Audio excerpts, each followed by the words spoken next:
Bonsoir. Il y a un an, une affaire faisait scandale. On découvrait qu'un ministre de la République se faisait payer par l'État pour lui et sa famille un duplex de 600 mètres carrés à 2 pas des Champs-Élysées, montant du loyer 14 000 € par mois. Un an plus tard, nous avons voulu faire le point sur le fameux train de vie du pouvoir, un train de vie d'ailleurs que chaque nouveau gouvernement se promet de réduire. Alors, nos ministres sont-ils réellement mieux traités qu'à l'étranger? Quels sont leurs privilèges? Pour répondre à ces questions, nous avons enquêté pendant 6 mois. 6 mois, parce que le train de vie du pouvoir, ça reste encore aujourd'hui un sujet tabou.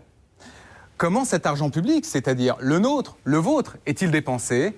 À quoi ceux qui nous dirigent ont-ils droit exactement? Qui fixe les règles? Et y a-t-il des abus? Sommaire. Admirez bien la chaise du président de la République lors du 14 juillet, elle vaut 2 500 €. Et elle fait partie d'un des plus beaux trésors de l'État, le mobilier national. Voilà, vous approchez là du Saint des Saints. Un entrepôt caché qui regroupe des tapisseries comme celle-ci, estimées à 500 000 €, ou des œuvres plus contemporaines qui décorent les palais nationaux.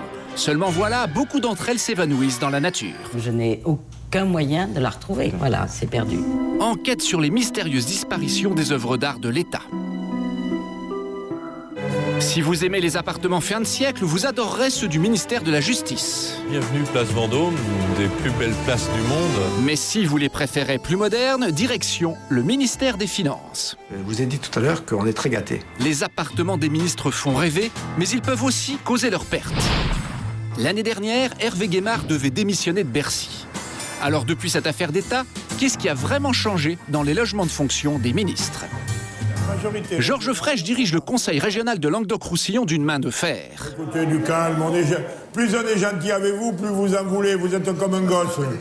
On vous donne ça, vous voulez ça. Comme les 22 présidents de région, il est devenu l'un des nouveaux hommes forts de la République qui ont parfois la folie des grandeurs. 4x4 de luxe comme voiture de fonction, des bureaux imposants à Montpellier, une ville qu'il a entièrement remodelée. À la région, il dispose d'un budget de 900 millions €. Cet argent est-il bien utilisé ? Dans la salle à manger du gouvernement suédois, pas de maître d'hôtel, c'est self-service et saucisses purées pour tous les ministres qui jalousent le train de vie de leurs homologues français. Bossé, t'entends ça? En France, chaque ministre a sa propre salle à manger et son chef. Et oui. Et pour les ministres suédois, pas d'appartement de fonction non plus, des bureaux sans faste et 30% de salaire en moins qu'en France. Suède, à quoi ressemble le train de vie d'un ministre au régime sec? Tout à l'heure, nous allons voir comment les ministres sont logés et à quoi ils ont droit exactement. Mais je vous propose d'abord de découvrir un privilège que partagent tous ceux qui nous gouvernent. À chaque fois qu'un ministre ou un préfet, par exemple, est nommé, il peut changer toute la déco de son bureau ou de son logement de fonction. À la différence de vous et moi, il n'a pas besoin d'aller dans un magasin. Lui, il peut se servir directement et gratuitement dans la plus belle réserve d'œuvres d'art et de meubles de notre pays. Cette caverne d'Ali Baba, c'est le mobilier national. Alors le mobilier national, c'est une institution qui a été créée sous l'Ancien Régime, au XVIIe siècle, du temps de Louis XIV. Quel trésor trouve-t-on dans ce lieu inaccessible aux citoyens? Nos ministres peuvent-ils tout choisir? Vous allez aussi découvrir que plus de 10% des œuvres du mobilier national ont disparu dans la nature. Alors pour quelles raisons? Où sont-elles passées? Et que fait l'État pour les récupérer? C'est une enquête de Christophe Laporte. Chasse au trésor dans les rues de Nantes. 2 tableaux appartenant à l'État ont été prêtés il y a très longtemps pour décorer cette petite église. Et ce jour-là, 2 femmes sont à leur recherche. Alors, nous cherchons 2 tableaux. À l'arrière-plan, Claude Allemand-Cosneau travaille pour le ministère de la Culture.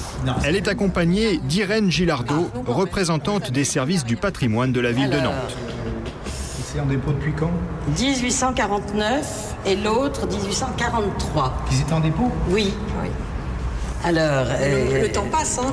Oui, mais alors, Voilà. on peut faire un tour des... On est amené à venir voir quand même. Oui, bien sûr. Et la chasse au trésor commence. Est-ce qu'il y avait des tableaux disposés sur des murs comme ça? Je ne sais pas. Les bâtiments des églises appartiennent pour la plupart aux communes. Elles sont décorées avec des objets provenant des réserves de la République. Il n'y a pas d'arrière cachée. Hein. Où conduit cette porte, s'il vous plaît? Elle cherche une copie sans valeur et surtout une toile d'un artiste reconnu. Valeur estimée 40 000 €, propriété de l'État. Non, mais ça vaut la peine parce que des fois, les tableaux peuvent avoir été roulés et stockés n'importe où. Malheureusement, ça arrive. Mais pas de clé pour cette porte qui mène au clocher. Alors, il faut passer toute l'église au peigne fin. Il n'y avait jamais rien vu. La sacristie, les annexes, les placards, rien ne va être oublié. Ah oui, c'est un... Oh, excusez-moi, oui, c'est le placard des objets religieux. Ça, c'est Plein de choses, là. Non, là, ce sont des objets de petit format. Vous demandiez les coordonnées, là Non. Claude Allemand-Cosno cherche ses tableaux jusque dans les recoins les plus improbables. Non. Il y a même des toiles d'araignée. Il y a sûrement. Là, c'est la seule chose certaine. Non, visiblement pas de toile cachée. Bref, après une demi-heure de recherche... Ouvert l'autre jour. Ah, ce sont les bannières. Voilà les bannières. D'accord. Ah bah oui, il y a même la forme. Il faut bien se rendre à l'évidence. Pas de rouleau de peinture, visible en tout cas. Encore 2 œuvres qui ont disparu, dont une originale de valeur que l'on n'a aucune chance de retrouver. Je n'ai aucune image de cette œuvre, puisque c'est une composition originale, donc je n'ai aucun moyen de la retrouver. Mais donc on va probablement classer ce dossier ensuite, on va réfléchir en commission. Mais ça n'est pas une perte récente. Pertes et profits en fait. Voilà, c'est perdu. Voilà. Il y aurait comme ça plusieurs milliers de meubles anciens et d'œuvres d'art appartenant à l'État dont on a perdu la trace. En ce moment, la République a mobilisé quelques fonctionnaires pour essayer de retrouver ces biens. Des objets qui proviennent de ce qu'on appelle les collections nationales de la République, des administrations discrètes, dotées d'un patrimoine inestimable.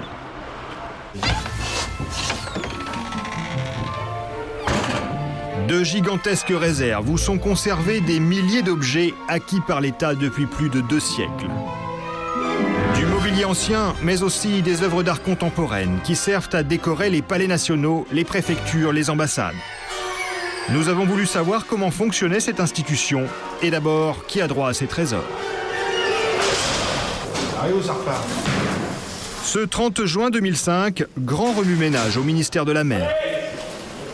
Le gouvernement vient de changer, un nouveau ministre s'installe.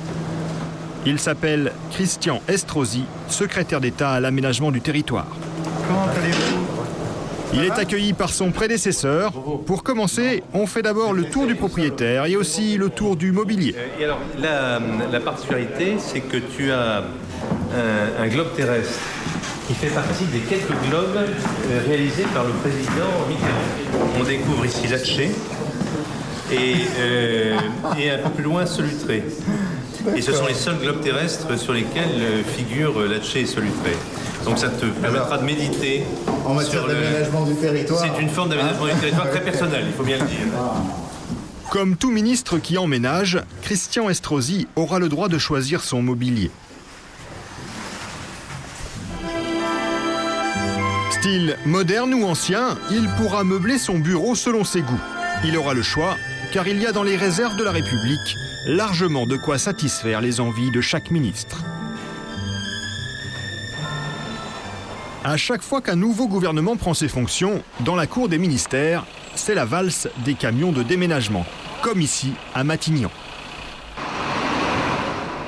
À l'époque, Jean-Pierre Raffarin avait conservé le bureau de son prédécesseur Lionel Jospin, un meuble contemporain en bois de sycomore, signé d'un célèbre designer. Mais Dominique de Villepin a préféré changer. Il a opté pour ce bureau en acajou et bronze doré, style empire. Et pour les ministres qui ne savent pas exactement ce qu'ils veulent, il y a moyen d'avoir des conseils de haut vol. Le mobilier ancien, c'est le rayon d'Édith Dausser. Diplômée en histoire de l'art, c'est elle qui depuis 10 ans répond aux demandes des ministres. Ce matin-là, elle se rend au ministère de la Culture. Bonjour, mesdames. Mobilier national. Est-ce que vous pourriez prévenir Monsieur Salé et Monsieur Rémy? Nous avons un rendez-vous pour regarder le salon Mérimée. Le mobilier national est arrivé pour Frédéric Salé. Ah, bonjour monsieur. Sa visite va mobiliser non pas un, mais 2 responsables de l'intendance. Allons-y. Le ministre a réclamé une nouvelle table de réunion plus chic pour ce petit salon bibliothèque. Oh, mais en effet, c'est un très bel endroit. En effet, c'est un très joli lieu, et puis la présence de ces livres confère toujours beaucoup de charme aux pièces. Évidemment, la vue est très belle. On redonne directement sur les jardins, sur les collines. Ah oui, c'est très agréable. Alors, est-ce que vous avez toujours le même nombre de participants aux réunions? Est-ce qu'il vous arrive d'avoir moins de 25 personnes? Est-ce qu'au contraire, vous passez un nombre supérieur de participants? Non, ça c'est variable, maximum 30 personnes. Maximum 30 personnes. Et pour réunir ces 30 personnes, voici ce qu'il y avait jusqu'à présent. Des tables, des plateaux en bois tout à fait classiques, administratifs. C'était quand même une table qui avait un volume intéressant et donc qui permettait au quotidien de tenir les réunions de travail.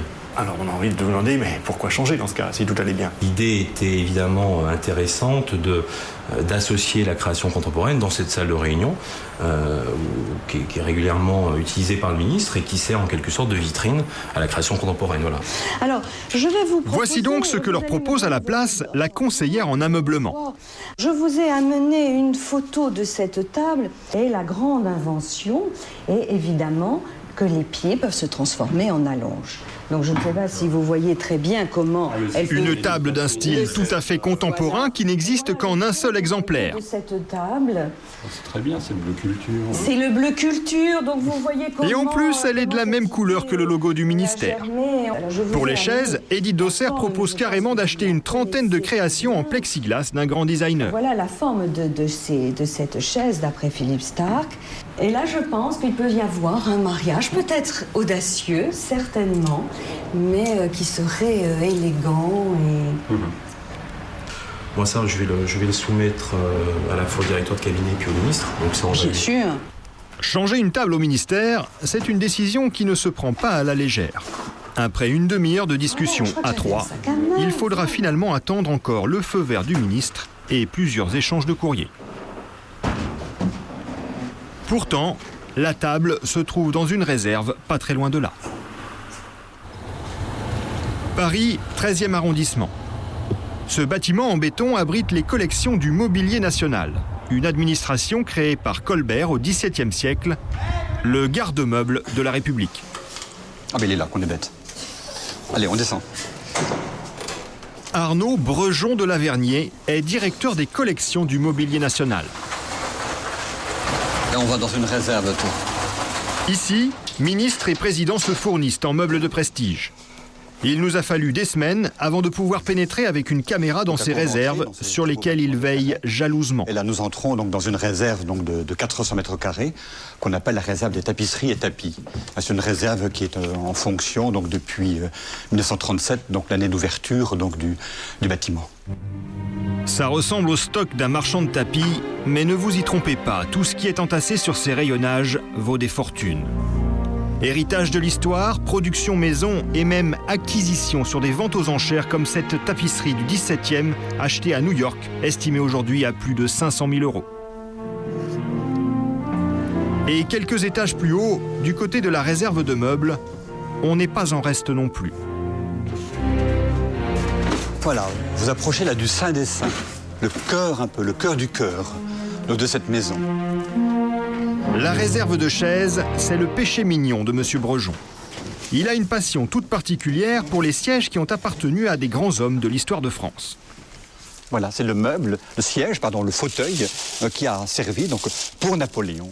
Et avouez que c'est quand même Palais l'Élysée, avouez que c'est quand même profondément émouvant. Chaises, fauteuils, armoires, lustres ou commodes, le Mobilier National détient au total 100 000 pièces. Beaucoup sont de grande valeur. Les 2 tiers se trouvent en ce moment dans les palais de la République. Ministères, préfectures, ambassades, toutes les administrations d'État peuvent en demander, mais il y en a une qui a priorité sur toutes les autres, c'est le palais présidentiel. La mission donc, numéro 1 donc, de cette maison, c'est nous sommes donc, au service donc, du palais de l'Élysée. Et si une demande donc, est formulé, et bien donc la maison l'examine et répond favorablement. Et non content de conserver des objets acquis par l'État au fil des ans, le Mobilier National en fabrique aussi. Ces chaises, par exemple, qu'on emballe précieusement, ont été créées à la demande de l'Élysée en l'an 2000. Elles ne sortent des réserves qu'une fois dans l'année pour la tribune présidentielle du 14 juillet. Voilà, on va vous l'installer pour que vous voyez donc vraiment la pureté de la ligne. Voici le fauteuil du président de la République, une coque d'un seul tenant en bois précieux d'Amérique du Sud, recouvert d'un siège en cuir. Un modèle contemporain qui vient remplacer ces chaises d'un style plus monarchique, tout en dorure et en velours rouge. Ces images datent de 1995 et sous les pieds du président, il y avait même un tapis assorti créé spécialement. 10 ans plus tard, le style est plus sobre. Mais ces 40 sièges ont tout de même coûté 2 500 € pièce et ils ne sortent qu'une fois par an pour le 14 juillet, tout comme le nouveau tapis bleu électrique qui lui a coûté 100 000 €.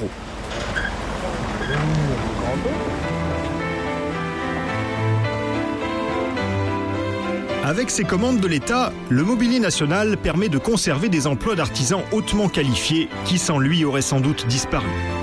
Ils sont 250 à travailler ici, budget annuel 3 640 000 €. Pour remplacer un tapis qui était usé dans un salon de réception, l'Élysée en a commandé un autre. Il n'est pas encore terminé, mais il a déjà nécessité 6 ans de travail pour 5 personnes et un coût pharaonique, plus de 400 000 €. L'État fabrique donc des œuvres d'art, mais il en achète aussi. Nous retrouvons Claude Allemand-Cosneau, qui a la charge des collections d'art contemporain. Sur ses rayonnages, des dizaines de tableaux du 19e siècle à nos jours. Des réserves qui grossissent chaque année, car l'État achète des œuvres pour soutenir la création contemporaine. Qu'est-ce que je pourrais vous montrer d'autre? Encore un peintre français.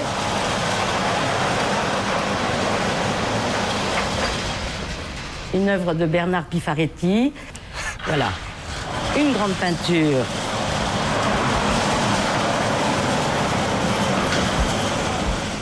D'un artiste d'origine chinoise, Ming. En haut, une œuvre de Ben, acquise il y a certainement un certain nombre d'années, je ne sais pas quand. Ça m'étonnerait que quelqu'un veuille nous l'emprunter. Ici, il ne s'agit pas uniquement de meubler les palais nationaux, mais aussi de faire du mécénat. Chaque année, l'État dépense 3 millions € dans de nouvelles acquisitions. Par comparaison, un grand musée d'art moderne comme Beaubourg est doté de seulement 1 million de plus.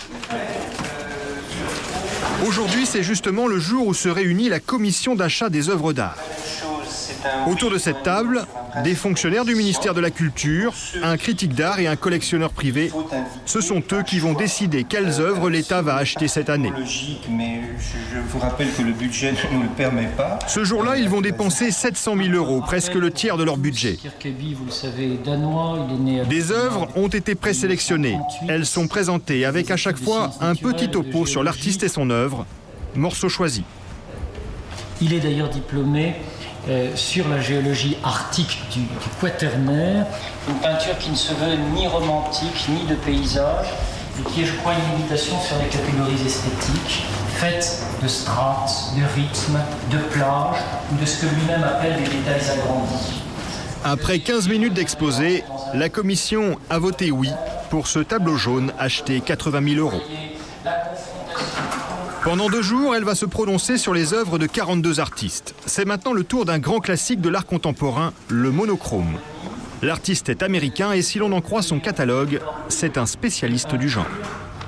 Olivier a raison, c'est une œuvre qui suppose bien évidemment une forme de contemplation et de méditation absolument essentielle.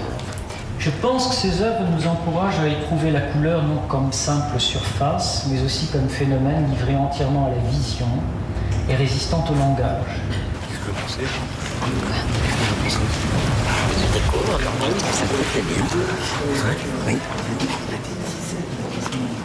surtout la transparence des couches de peinture qu'on devine. C'est extrêmement subtil. Ce n'est pas un monochrome ennuyeux.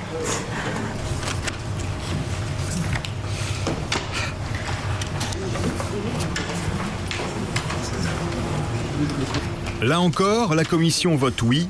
Le monochrome rouge est désormais propriété de l'État pour la modique somme de 24 500 €. Mais une fois achetées, ces œuvres resteront-elles longtemps dans le patrimoine de l'État? Car on l'a vu, il y a aussi des disparitions. Un scandale dévoilé par un rapport de la Cour des comptes en 1997. L'État gère mal ses collections de mobilier. On y parle de grande négligence dans la gestion des œuvres d'art prêtées aux administrations. Partout où des œuvres ont été laissées en dépôt, on constate des disparitions d'objets de valeur, y compris dans les palais de la République les plus insoupçonnables. À l'Assemblée nationale, par exemple, cette table basse en sycomore de 1950, cette bergère en acajou époque Empire, ce portrait de la comtesse d'Orsay fin 18e ou encore cette sculpture contemporaine de Gérard Garouste, tous disparus. Ces objets sont les seuls pour lesquels on dispose de photos, mais la liste est bien plus longue. Il y a plus d'une trentaine d'objets déclarés perdus. Alors l'État s'est décidé à mettre de l'ordre dans tout ça. Il a créé une commission de récolement des œuvres d'art, c'est-à-dire une sorte de commission d'enquête chargée de retrouver ces objets disparus. Elle est dirigée par Jean-Pierre Badi, un magistrat de la Cour des comptes. Ce qui l'agace, c'est la négligence des administrations. Lui, il enquête, il porte plainte, il veut marquer le coup à chaque disparition. Beaucoup d'administrations avaient pris l'habitude, et je le dis vraiment à regret, et je suis obligé de le dire, de classer les dossiers, je veux dire, de constater la disparition, mais de ne pas s'en préoccuper davantage. Lorsque nous demandons à déposer plainte, c'est pour que les administrations concernées s'impliquent et considèrent qu'on ne peut pas laisser les choses en l'état, qu'il y aura une enquête de police et qu'on viendra interroger les responsables au sens large du mot de l'œuvre, des conditions de sa disparition. Cela fait 8 ans que la commission de M. Badi recense tous ces objets. Un vrai travail de fourmi. Car il y en a 180 000 prêtés par l'État depuis 2 siècles, un peu partout en France. Retour à Nantes, avec Claude Allemand-Cosneau. De ce dossier orange, elle sort le seul indice qu'elle possède.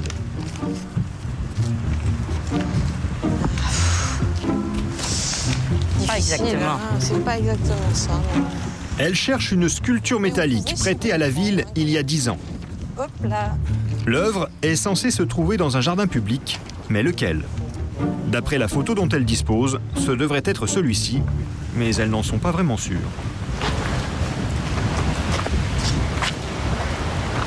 C'est pas le même système de charpente. Pas la même charpente. De toute façon... Voici l'objet en question, une pelote en fil de cuivre d'1 mètre de diamètre. Quoique, ça n'est pas très loin, mais... C'est quand même pas très loin. C'est quand même pas très loin, mais non, ça n'est peut-être pas ça. Mais il n'y a pas ce système de bardage. Voilà, ça. oui. Donc là, vous avez une photo. Vous savez que cette œuvre, elle est en dépôt dans la ville de Nantes, mais vous ne savez pas où. Non. Je ne sais pas dans quel endroit public. C'est un patrimoine qui doit absolument pas disparaître, mais il n'a certainement pas disparu, mais simplement, où est-il caché? Est-ce que par hasard, il n'y aurait pas un petit malin qui l'aurait emporté pour la vendre à un ferrailleur au prix du cuivre? Non, ça, je n'ose pas croire ça. Je n'ose pas croire ça du tout. En même temps, il y a l'air d'y avoir quand même des passages, des galets, de l'eau. Ça commence quand même à m'inquiéter. Plus personne à la ville de Nantes ne sait où se trouve cette boule de cuivre. C'est pourtant le genre d'objet qui ne passe pas inaperçu. Leur dernière chance, faire appel à la mémoire de l'ancien directeur des espaces verts de la ville, aujourd'hui à la retraite. Vous êtes peut-être la seule personne qui pouvait nous aider. Nous butons sur la recherche d'une sculpture qui est une sphère en fil de cuivre. Alors, est-ce que ça vous dit quelque chose? Ça ne vous dit rien? En 89, il n'y avait pas de sculpture d'art contemporain dans l'espace. Mais là encore, chou blanc. Cette pelote de cuivre semble bel et bien s'être volatilisée dans la nature. À moins que ce soit le parc des expositions. Mais le parc de la Beaujoire. Je ne sais pas, moi. Depuis que le recensement des œuvres a commencé il y a 8 ans, le constat est accablant. 15% des objets prêtés par l'État ont disparu. C'est énorme et très embarrassant. Ces pertes représentent sans doute beaucoup d'argent. À l'Assemblée nationale, un seul exemple, un ensemble de bureaux avec chaises et fauteuils, estampillés Ruhlmann, le pape de l'art déco des années 20, a disparu. Il est estimé à 1 million d'euros au bas mot. Il appartient au mobilier national, comme 150 autres pièces rares égarées. Quelle est la valeur totale des objets disparus? Nous avons posé la question à Bernard Schotter, l'administrateur général. Une interview réalisée sous la surveillance de ces 2 attachés de presse du ministère de la Culture. Et pour l'obtenir, nous avons été obligés de fournir les questions 2 semaines à l'avance. Sur une feuille de papier, vous êtes présent dans la commission de récolement pour décider si oui ou non on porte plainte et évaluer donc la valeur de la pièce. Vous devriez avoir une idée en fait de la valeur des pièces qui ont disparu. Oui, mais je n'ai pas fait le total des œuvres dont nous parlons, donc je ne peux pas vous en donner un. Ah, pourtant je vous ai envoyé des questions il y a à peu près plus d'une semaine, voire 2. Ça laissait largement le temps de faire le total. Non, je n'ai pas eu le temps de faire le total. On pourra avoir une idée de ce total? Écoutez, il faut qu'on voit avec la commission de récolement. C'est elle qui gère cette procédure. D'accord. Alors, où sont passés ces objets? Il y a les pertes dues aux dommages de la Deuxième Guerre mondiale, les incendies, mais aussi les vols. Récemment, sur un catalogue de vente aux enchères, Claude Allemand-Cosneau est tombé sur un buste en pierre provenant de ses réserves. Voilà. Il était prêté au musée de Romorantin en Sologne depuis de nombreuses années. En 1998, quand on a fait le récolement, on a constaté qu'il n'y était plus. Il avait donc été volé à une date inconnue de nous, à l'occasion de je ne sais pas quelles circonstances. Et c'est une œuvre qui est évidemment en toute bonne foi passée en vente chez Tajan le 16 mars, que nous avons pu arrêter. Donc elle réintégrera nos réserves. L'État n'a pas porté plainte et le vendeur de cette sculpture n'a pas été inquiété. Mais retrouver un objet disparu relève du véritable miracle. Pour l'année 2004, sur les quelques 27 000 objets perdus ou volés, seule une centaine a refait surface. Nous allons maintenant nous intéresser au dossier sans doute le plus sensible de cette émission, le dossier des logements de fonction. 1 an après la fameuse affaire Guémard, nous avons voulu savoir où et dans quelles conditions nos ministres étaient logés. On ne peut pas vraiment dire que la transparence soit totale en la matière, puisqu'il nous a fallu plusieurs mois d'enquête pour obtenir ces informations. Nous nous sommes heurtés à beaucoup de portes fermées. Alors 1 an après, les choses ont-elles changé? Comment nos ministres sont-ils logés? Les règles sont-elles bien respectées? C'est une enquête de Benoît Bertrand-Cadie.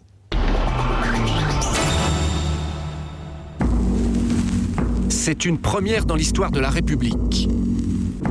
Le 25 février 2005, le ministre des Finances, Hervé Guémard, est contraint de démissionner pour une histoire d'appartement de fonction. La presse a révélé que l'État lui louait un luxueux duplex de 600 mètres carrés pour un loyer de 14 000 € par mois. L'appartement se trouvait dans cet immeuble, à 2 pas des Champs-Élysées. En soi, rien d'illégal, mais le ministre préfère se retirer car l'opinion publique est choquée. Non mais 600 mètres carrés, il y en a qui dorment dans les rues, c'est incroyable. On est dans une époque, c'est bien ou pas? Ça reste bien, en sachant que bon, c'est la crise du logement. Lorsqu'on loge ministre, c'est de l'argent public qui est dépensé et on doit rendre compte de l'argent public, on doit être précis sur l'argent public. Quand le gouvernement dit aujourd'hui il faut de la transparence, oui, ben on veut bien, on attend de voir. On attend de voir justement. De la transparence. Pour savoir comment nos ministres sont logés, qui fixent les règles et qui contrôlent, il nous a tout de même fallu plusieurs mois d'enquête et à l'arrivée, quelques surprises. Notre histoire débute dans les beaux quartiers de Paris. Le 7e arrondissement, là où sont regroupés la plupart des grands ministères. Des hôtels particuliers où les ministres travaillent et où certains d'entre eux habitent. Historiquement, seuls les membres les plus importants du gouvernement, comme par exemple Matignon, la Défense, l'Intérieur ou les Affaires étrangères, étaient logés sur place. Car autrefois, il n'y avait pas de téléphone portable. Ces ministres devaient pouvoir être rejoints à toute heure du jour et de la nuit. Et la tradition est restée. Aujourd'hui, 14 ministres habitent un logement propriété de l'État. Alors qui sont parmi eux les mieux logés? Dans le haut de gamme, il y a par exemple le ministère de l'Intérieur, la place Beauvau. En 2002, Cécilia Sarkozy avait accepté qu'une caméra la suive dans l'appartement de fonction. Grande pièce, belle hauteur sous plafond, le logement fait près de 200 mètres carrés.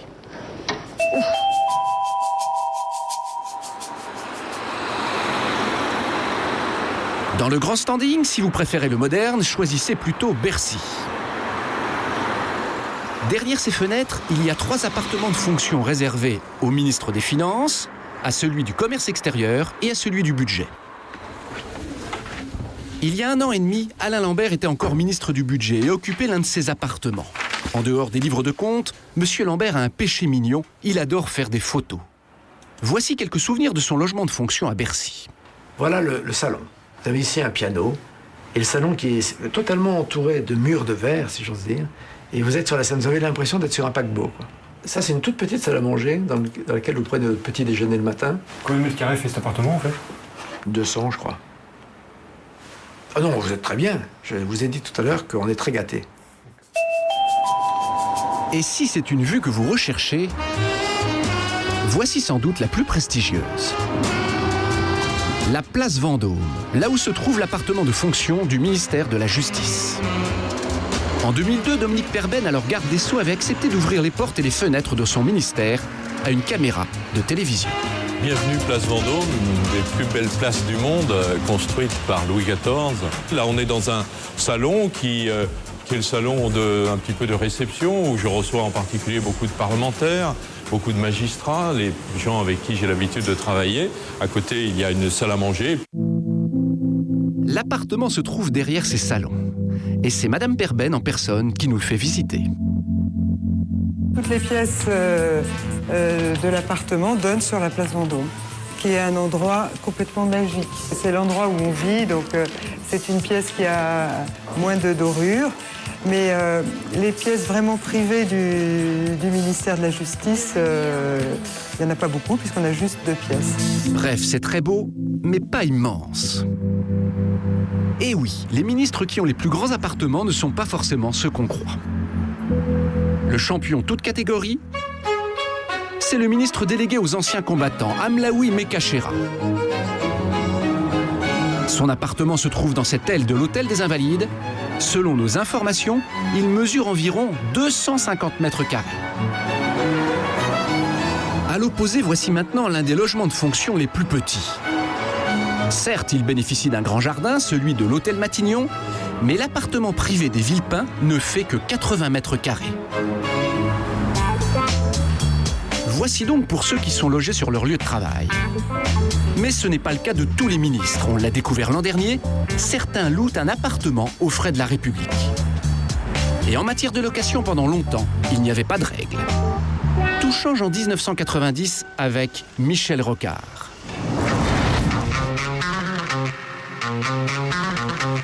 Il est le premier chef de gouvernement à réglementer la location des appartements des ministres en rédigeant une circulaire. Elle précise que seuls les membres du gouvernement qui n'ont pas d'appartement dans leur ministère ou pas de logement personnel sur Paris peuvent en louer un. La circulaire ne donne en revanche aucune limite de superficie ni de prix. Alors selon quels critères les ministres qui y ont droit choisissent-ils leur appartement en location? Il y a d'abord le genre modeste. Françoise Ostalier était ministre en 1995 dans le premier gouvernement d'Alain Juppé. C'était une jupette. Avant sa nomination, elle était députée du Nord. Elle ne dormait que 2 fois par semaine sur Paris. Problème, à son arrivée au gouvernement, aucun logement de fonction n'est prévu pour elle. Alors prise de court, elle décide de squatter son bureau de l'Assemblée occupé aujourd'hui par un autre député. Donc ici, le long du mur ici, à peu près jusque là, donc il y avait un canapé lit. Ici, hein. Donc mon bureau était un peu plus en arrière, donc, mais dans la même disposition, avec une petite table aussi comme ça. Et puis là, j'avais le bureau de mon assistante ici. Voilà. Et puis le petit cabinet de toilette, effectivement, comme ça aussi, où j'avais mis ma cafetière. Hein. Voilà. Pendant 15 jours, Madame la ministre fait donc du camping aux frais de l'Assemblée. Il lui fallait donc d'urgence trouver un autre logement. Son chef de cabinet opte alors pour une autre solution originale. Ce sera dans le 15e arrondissement, face au métro aérien, dans cette résidence hôtelière. Petite séquence nostalgie avec la maîtresse des lieux. Alors, la surprise. Voilà. Donc souvenir. Dans le genre logement somptuaire, on a déjà vu mieux. Il y avait une petite salle à manger, le salon, la télévision, la cuisine qui donnait de l'autre côté, mais bon, sur le couloir, oui. Mais équipée de la même manière, c'est bien. Hein. Ouais. C'est vraiment une cuisine qui est entièrement aménagée. Très pratique. Et puis il y avait de la vaisselle aussi. Exactement. Voilà, c'est ça, oui. Ouais. Donc l'avantage, c'est que vous pouvez en plus recevoir du monde. Oui, je n'avais pas la cocotte minute. La chambre à coucher, donc avec un grand lit et de nombreux rangements. Ah, très bien. À l'époque, ce 2 pièces pas vraiment luxueux coûtait tout de même près de 13 000 francs par mois. Qui sont donc séparés de la salle de bain. C'était pareil, oui, tout à fait. Oui. C'était mon ministère qui payait, oui. Qui était autonome en fait pour décider du logement des secrétaires d'État et du ministre et qui réglait la facture. Mais attention, tous les ministres ne choisissent pas des logements aussi modestes. Quand il arrive au ministère des Finances en 2004, Hervé Guémard n'est pas tout seul. La famille compte 8 enfants et l'appartement du ministère est jugé inadapté pour tous les accueillir. Du coup, le ministre demande à ses services de lui trouver un appartement plus grand. Ce sera le fameux duplex au 4e et 5e étage de la rue Jean Goujon. On n'en connaissait que la façade. Voici pour la première fois une visite de l'intérieur. Des pièces de réception spacieuses.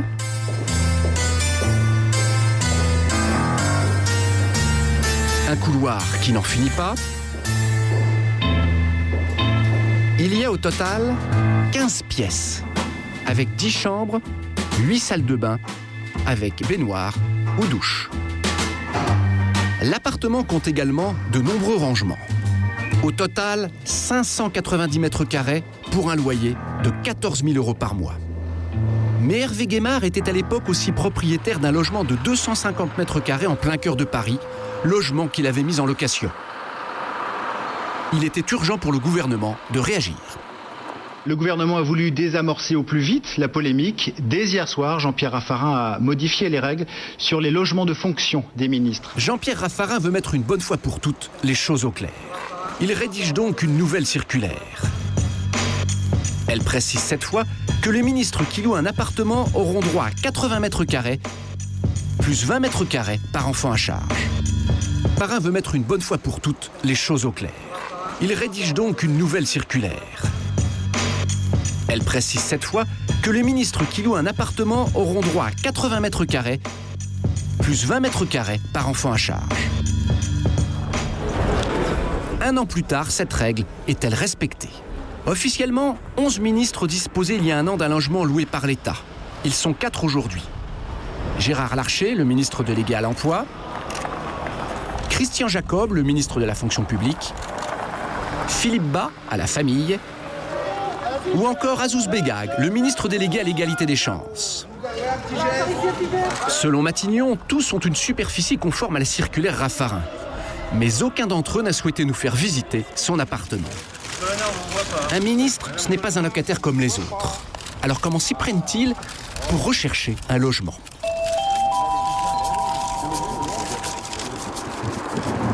Eh bien, comme tout le monde, il passe par une agence. Nous sommes dans le 7e arrondissement de Paris. Bruno Hassen est agent immobilier. Il y a un peu plus d'un an, il reçoit un coup de téléphone inhabituel. Un collaborateur de Jean-François Copé, le ministre du Budget. Ça n'arrive pas tous les jours. J'ai été surpris parce que déjà je pensais que ces gens avaient, qu'ils avaient déjà des appartements, même on sait que l'État a des biens immobiliers un peu partout, et je pensais qu'ils avaient quand même des appartements, qu'ils n'avaient pas besoin de passer par en tout cas ce circuit pour chercher un appartement. Donc c'est vrai que j'ai été surpris de recevoir un coup de fil du ministère du Budget, d'un monsieur très sympathique d'ailleurs, qui me dit voilà, et en plus qui est tout à fait correct, parce qu'il y a des gens qui ne le font pas, qui dit voilà, je cherche pour monsieur Copé, le ministre du Budget, un appartement en location, voilà. L'appartement, un 6 pièces de 230 mètres carrés, se trouve au 2e étage de cet immeuble, à 2 pas de la Seine. Un quartier ultra chic qui explique le montant du loyer, 6 000 € par mois, charges comprises. En théorie, pour ce genre d'appartement, les propriétaires demandent de nombreuses garanties. Mais pour le ministre, les choses ont été beaucoup plus simples. On n'a pas eu de feuille d'imposition, enfin ce que demandent les propriétaires habituellement, c'est-à-dire feuille d'imposition, bulletin de salaire, carte d'identité, carte de sécu, enfin voilà.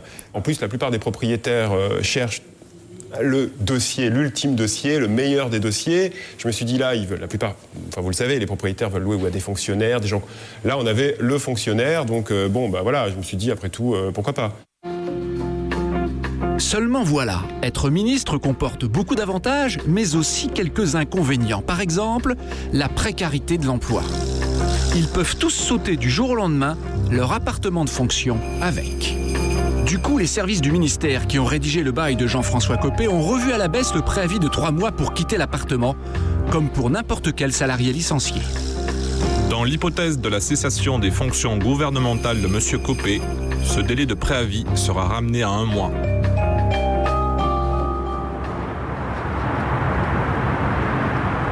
En l'occurrence, le propriétaire n'a pas eu de chance.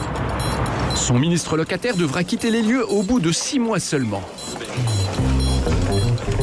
Jean-François Copé n'a pourtant pas perdu son job, mais comme Hervé Guémard, il possédait déjà un appartement à Paris. Or, cette circulaire de 2002 signée Jean-Pierre Raffarin rappelle la règle édictée par Michel Rocard. Seuls les membres du gouvernement ne disposant pas d'un logement à Paris peuvent en louer un aux frais de l'État. Reste une dernière question. Un ministre peut-il faire à sa guise des travaux dans son logement de fonction? Avant d'être à Bercy, Hervé Guémard était en 2002 ministre de l'Agriculture. Il s'installe alors avec toute sa famille dans ce superbe hôtel particulier situé dans les jardins du ministère. Sur ces photos, on peut voir à quoi l'appartement ressemblait à l'arrivée du ministre. Environ 150 mètres carrés, une décoration classique, mais sans charme particulier. Après travaux, cela n'aura plus rien à voir. La salle à manger a été repeinte en rouge. Sur le mur, une fresque représentant un paysage de la Savoie, circonscription du ministre. La chambre a été modernisée. Le mobilier acheté chez un célèbre créateur parisien. Et la salle de bain entièrement refaite. Selon nos informations, ces aménagements ont coûté 396 000 € payés par le ministère de l'Agriculture. Et en matière de travaux, personne ne contrôle. Chaque ministère gère son argent comme il l'entend. Mais il y a tout de même un petit problème. Car il y a certaines règles à respecter dans ces bâtiments, souvent classés monuments historiques. Prenez par exemple Matignon. En 1999, Lionel Jospin, alors Premier ministre, a demandé qu'on lui fasse installer une petite cuisine dans son appartement de fonction. Car auparavant, en cas de petite fringale nocturne, il fallait descendre dans ces grandes cuisines pour se préparer quelque chose pas vraiment pratique. On a beau être Premier ministre, on ne peut pas faire ce que l'on veut. L'hôtel Matignon est classé monument historique, chaque pièce est protégée. Alors pour sa cuisine, Lionel Jospin a donc dû faire appel à l'architecte en chef des monuments historiques, dont le bureau se trouve ici, à l'Opéra Garnier. Alain-Charles Perrault possède ce titre prestigieux depuis 23 ans et il a réalisé de nombreux chantiers à Matignon, parmi lesquels la fameuse cuisine de l'ancien Premier ministre. La cuisine elle est très simple, il y a donc il y avait une table centrale dans laquelle on a justement mis, je crois, si je me souviens bien, une plaque à côté de la table et puis des éléments en L dans lequel justement il y avait les rangements de base, un frigidaire et puis un four pour faire la cuisine. Bon, alors je vais regarder Mais faire appel à un architecte des monuments historiques, c'est contraignant et ça prend du temps. Car pour préserver l'intégrité des vieilles pierres, il étudie chaque détail à la loupe. Bref, il ne laisse pas faire n'importe quoi. La logique, en effet, et la loi attire en permanence l'attention sur ce degré de qualité d'un monument historique et sur le fait qu'il faut qu'il soit traité d'une manière tout à fait particulière. Mais quand on est ministre, justement, on le sait, on l'appréhende bien, on le comprend bien. Pas toujours, semble-t-il. Souvenez-vous, le ministère de l'Agriculture.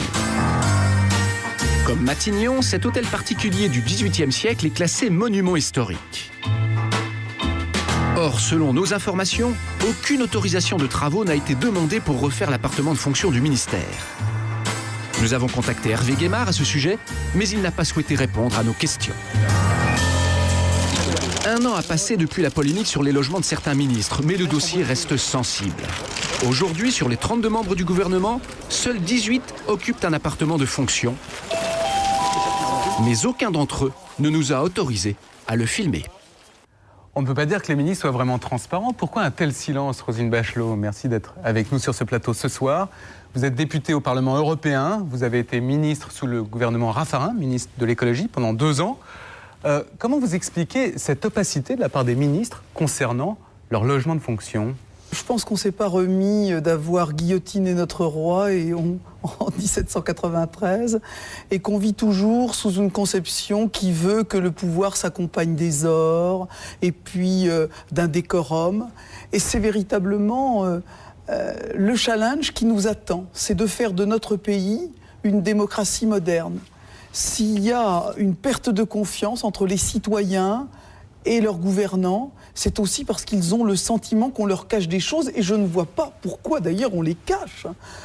Que je sache, les ministres n'ont pas piqué dans la caisse, du moins pour la plupart. Mais alors pourquoi ça te gêne? Ils culpabilisent? Elle est totalement incompréhensible. Mais d'après vous, c'est de la culpabilité?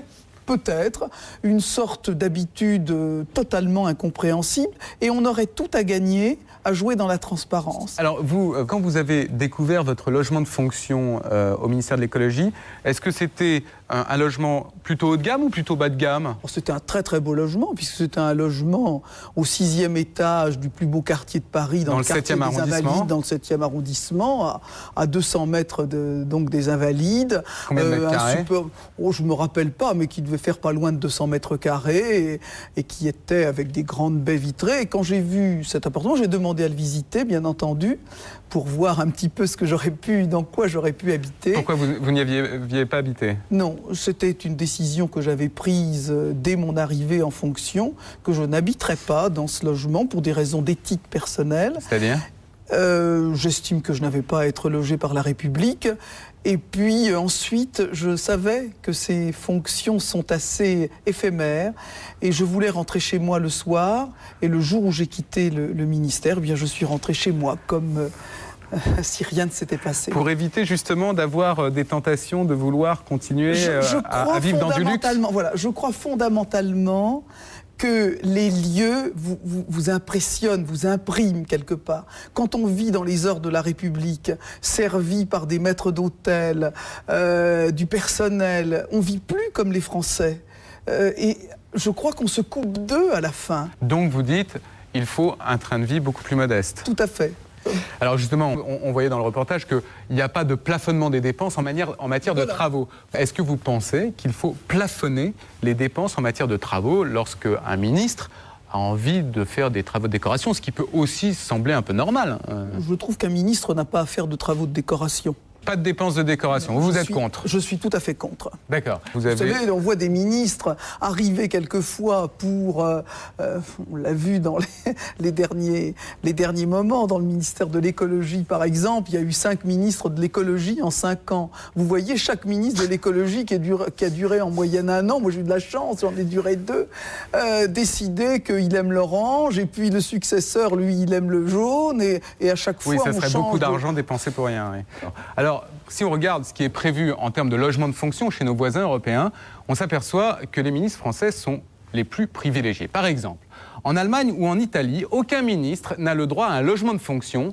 Seul le président de la République, le chef du gouvernement et le président de l'Assemblée ont le droit à un logement totalement gratuit. En Angleterre, il n'y a que 6 ministres sur 22 qui occupent un logement gratuit. En Espagne, il n'y a aucun logement de fonction prévu pour les ministres. Chacun paye de sa poche. J'imagine que vous pensez qu'en France, il faut faire exactement la même chose. Exactement. À part quelques ministères régaliens dont j'estime qu'il est important qu'ils restent dans leurs murs, si je puis dire. Exemple ? Ministère de l'Intérieur, ministère de la Défense, des Affaires étrangères, de la Justice, parce qu'il y a d'abord sur ces ministres extrêmement emblématiques des problèmes de sécurité. Il y a aussi des ministres qui ont une fonction, comment dirais-je, de réception, de décorum à tenir sur ces grands ministères régaliens. Ministère des Affaires étrangères. Par exemple, le ministère des Affaires étrangères. Je crois qu'il est important que le Quai d'Orsay reste ce qu'il est. Quant aux autres ministres, ils ont un salaire tout à fait important, intéressant. Ils font comme les Français, ils se logent en fonction de leur salaire. Oui, un salaire de 13 700 € brut par mois, on va y revenir tout à l'heure. Alors, on vient de voir que les ministres étaient plutôt très bien traités en France. Je vous propose maintenant de partir pour un pays où c'est tout le contraire, la Suède. Là-bas, pas question de logement de fonction. La règle, c'est la sobriété et la transparence absolue. À quoi ressemble le train de vie quotidien des ministres suédois? Regardez, c'est assez surprenant quand les citoyens demandent des comptes à leurs ministres. C'est une enquête de Fabien Vincent.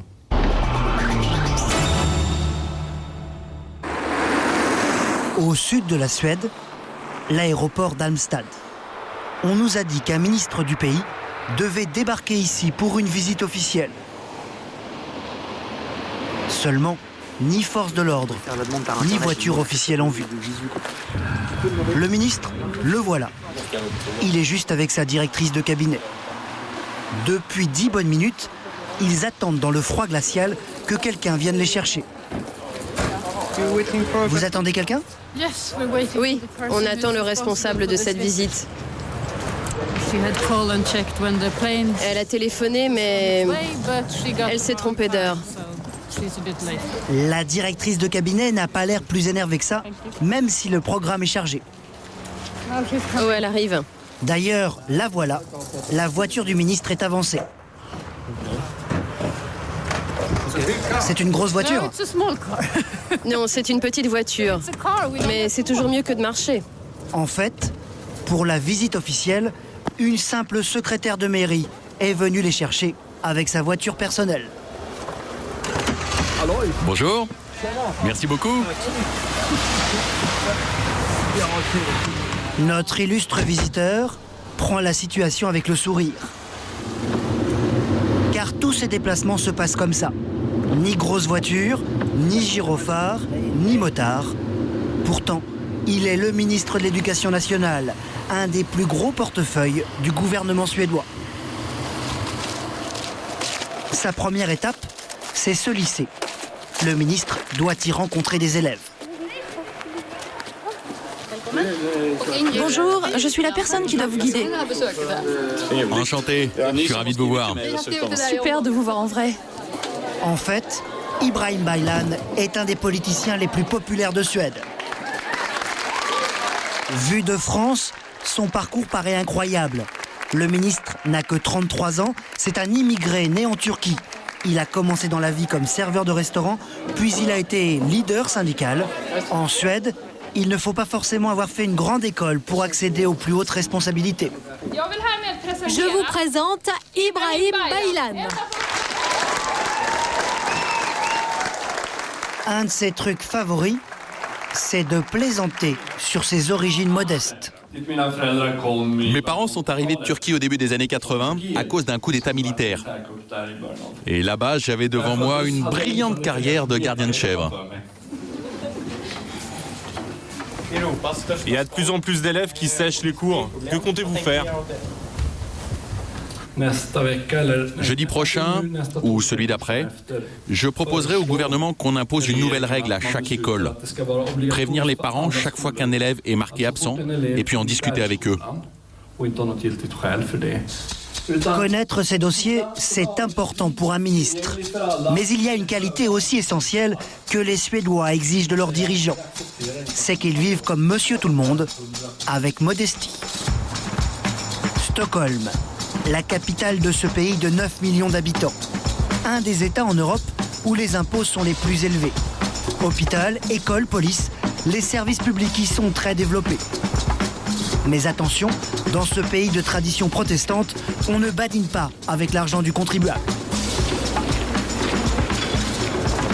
Qu'il se promène dans les rues de Stockholm ou lors d'une visite en province, notre ministre n'a pas de voiture de fonction. Vous marchez dans la rue comme ça ? Oh, vous savez, je me promène comme ça la plupart du temps. Hein. C'est pas un problème. Tous les matins, c'est donc à pied qu'il se rend à son ministère. Stockholm, comme Paris, regorge de monuments historiques. Mais ces palais ne sont pas pour les ministres. Eux n'ont droit à aucun luxe. Voilà le ministère de l'Industrie, celui des Finances, et au-dessus de la supérette, 2 ministères, la Culture et l'Éducation nationale, les bureaux d'Ibrahim Baylan. Voilà, mes locaux commencent ici. Là, vous avez les bureaux de Christophe et puis à côté Maria. Les bureaux du cabinet du ministre de l'Éducation nationale occupent à peine 300 mètres carrés. Pas de fioritures, à l'image de la salle de réunion ou de la salle d'attente. La déco est dépouillée. Les meubles rappellent ceux en vente chez un géant suédois de l'équipement maison. Bien sûr, si j'avais voulu, j'aurais pu choisir de nouveaux meubles. Mais vous savez, il y a des gens qui ont meilleur goût que moi, donc ça me va très bien. Et même dans son bureau de ministre, pas la moindre dorure. Son prédécesseur a choisi les meubles et les tableaux. Seul luxe, une belle horloge empruntée à un musée. Utiliser de l'argent public pour s'offrir un train de vie plus confortable serait ressenti comme du gâchis. Ça serait contraire à l'état d'esprit de ses concitoyens. Il faut toujours se rappeler que c'est l'argent des contribuables. Quand vous siégez dans une administration, il ne faut jamais l'oublier. C'est quelque chose de très important dans la démocratie suédoise. Ici, l'État et ses représentants ne doivent surtout pas coûter trop cher. À la fin du mois, alors que le train de vie est similaire entre les deux pays, Ibrahim Baylan gagne un tiers de moins que son homologue français. 9 400 € contre 13 700 à Paris. Il y a aussi de très gros écarts entre les deux pays sur les avantages qui vont avec le poste de ministre. Quand il n'a pas d'invité, notre Suédois est obligé de rejoindre une salle à manger qui n'a rien d'un grand restaurant. Il se rend dans ce splendide bâtiment à la façade saumon. L'arrière est dans le style 1900. C'est le siège du gouvernement et le bureau du Premier ministre, un peu le Matignon suédois. Au 2e étage, les salles de réception. Alors qu'à Paris, chaque ministère dispose d'une salle à manger, ici, les 22 ministres doivent se partager 3 pièces. Et encore, elles ne servent que les jours où ils reçoivent des invités de marque. Car au quotidien, ils ont leur cantine. Ibrahim Baylan et sa collègue secrétaire d'État partagent la même salle à manger avec tout le gouvernement. Vous vous asseyez où ? D'habitude, je m'assieds par là-bas. Là. Vous savez, on peut se mettre n'importe où, mais au bout d'un moment, chacun a pris ses marques. Les seuls sièges qui soient réservés sont ceux-là, celui-là, celui-là et celui-là. Non, attendez, non, celui-là et celui-là. Enfin, celui-là, c'est le siège du Premier ministre. Il n'y a que des ministres et aucun protocole. Bonjour, je suis Fabien, je travaille à la télévision française. Bonjour, je suis Léna, ministre de la Défense. Je vous dérange ? Est-ce qu'on vous dérange ? Non, non, pas du tout. La formule est un self-service. Alors qu'à Paris, le ministre français de l'Éducation nationale peut compter sur 10 personnes pour son service de restauration. Ce jour-là, le menu est frugal. Crudité, chair à saucisse purée, pas de dessert. Quant à la boisson, eau pétillante et pour les plus débridés, bière presque sans alcool. Le vice-premier ministre, le numéro 2 du gouvernement, préfère lui boire du lait. C'est ma boisson préférée, le lait. Et ça leur suffit comme déjeuner de travail. Le train de vie de leurs homologues français les intrigue beaucoup. Vous savez qu'en France, les ministres ont leur propre salle à manger ? Avec son propre chef. Ils ont leur propre chef ? Bossé, t'entends ça ? En France, chaque ministre a sa propre salle à manger et son chef. Et il paye, j'imagine. Car le plus fou, c'est que les ministres suédois payent leurs repas avec ces petits coupons bleus qu'ils ont achetés de leur poche au maître d'hôtel marocain. Ils les achètent, c'est-à-dire... Ça, c'est le coupon que laisse le ministre à table. Ouais, à table. Alors, le montant de leur déjeuner est limité à un prix défiant toute concurrence. Ça coûte combien c'est quoi le prix 64 couronnes, c'est-à-dire... Combien d'euros à peu près 6 euros? Ouais, à peu près. Et on peut dépasser? Non, jamais ici. On ne rigole pas avec les frais de bouche des ministres. Ont-ils au moins droit à des logements de fonction? Nous avons posé la question à Camilla Besaklo, la directrice de la communication du Premier ministre. En Suède, pour les ministres, est-ce qu'il y a des logements de fonction? Non, pas d'appartement. Pas d'appartement.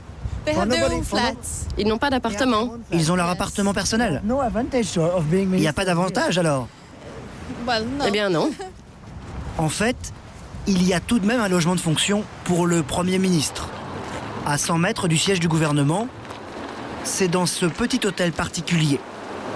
Mais attention, il doit payer une part du loyer. À l'intérieur, il y a 2 étages. La télévision suédoise a eu le droit de filmer le premier niveau. Aucune extravagance, on dirait un musée, avec une salle à manger et un coin cheminée. Au 2e étage, l'appartement privé est un 6 pièces que nous n'avons pas pu filmer. Ici, il n'y a ni cuisinier, ni domestique à plein temps. Personne en dehors des 2 agents de sécurité. Pour avoir le privilège de vivre ici avec son épouse, le Premier ministre verse 1 270 € par mois. C'est tout de même 50% de moins que le prix du marché. Si les ministres doivent se serrer la ceinture, la règle vaut aussi pour leurs collaborateurs. En jean t-shirt, nous retrouvons la directrice de la communication du Premier ministre. Voici mon bureau, c'est aussi celui de ma collègue. Elle partage son bureau, elle n'a pas d'assistante et pourtant elle ne chôme pas. Son numéro de portable est accessible à tous les citoyens suédois sur le site internet du gouvernement. Et les gens n'hésitent pas à la déranger à la moindre occasion. Une personne voulait savoir si les membres du gouvernement avaient l'habitude de boire du vin pour leur dîner. Je lui ai expliqué les règles et elle a dit OK. Il y a en plus un détail amusant pour éviter tout gaspillage d'argent. Son téléphone de fonction est spécialement programmé. Quand elle passe un coup de fil pour le travail, l'État paye. Et quand j'appelle mon mari... Mais quand elle appelle son mari ou ses amis, elle doit obligatoirement faire un code avant le numéro. Cette fois, elle réglera la facture de sa poche. Des ministres au régime sec, pas de voiture de fonction ni d'appartement. Mais à vouloir vivre comme Monsieur Tout-le-Monde, en 20 ans, les politiciens suédois ont payé un lourd tribut. Un soir de 1986, le Premier ministre Olof Palme est assassiné en pleine rue alors qu'il sort du cinéma avec son épouse. Il n'a pas de garde du corps. Son meurtrier est un déséquilibré sans mobile politique. Et cela va se reproduire. Septembre 2003, alors qu'elle fait ses courses dans un grand magasin sans personne pour la protéger, la ministre des Affaires étrangères, Anna Lindh, est morte, poignardée par un malade psychiatrique. Depuis, le gouvernement a embauché 50 gardes du corps. Dès qu'il sort dans la rue, le Premier ministre Göran Persson est protégé. Mais attention, chaque dépense est scrutée scrupuleusement par tous les citoyens du pays. Nous sommes dans la salle de rédaction d'Expressen, le journal à scandale le plus lu de Suède. Leif Brunström est devenu rédacteur en chef il y a 10 ans grâce à un scoop. Il a poussé à la démission l'étoile montante de la politique suédoise pour une faute qui passerait inaperçue en France. En 1996, Mona Sahlin est en passe d'être Premier ministre. Pour s'assurer qu'elle ne cache rien, le journaliste contrôle ses notes de frais et il lui trouve une faute impardonnable. Elle utilisait la carte bancaire du ministère pour ses achats personnels. Et c'est contraire aux règles. Elle a effectué des retraits aux distributeurs et puis elle s'est aussi acheté des vêtements avec. Il publie ses relevés bancaires. En tout, la ministre aurait utilisé la carte bleue de fonction pour 1 800 € d'achats personnels. Entre autres, des tablettes de chocolat, une robe ou une note de taxi. Elle doit se justifier en public, dépense par dépense. Il y a une facture de taxi pour 17 €. J'ai été conduite en urgence à l'hôpital l'été dernier depuis mon domicile. Cette facture est à présent remboursée. Car le plus incroyable, c'est qu'à l'époque où le journaliste publie l'affaire, Mona Sahlin a déjà remboursé les 1 800 € depuis plusieurs mois. Mais c'est trop tard, aux yeux des Suédois. Elle doit démissionner. Je pense qu'elle était mal organisée. Elle ne voulait sans doute pas garder pour elle l'argent des contribuables, mais elle gérait mal son argent personnel, c'est tout. Elle n'a rien volé, elle s'est juste emmêlée dans ses cartes bancaires, mais elle a dû quitter le gouvernement. Ça se passe comme ça en Suède. Et ici, personne ne le contesterait, ni les ministres, ni les citoyens.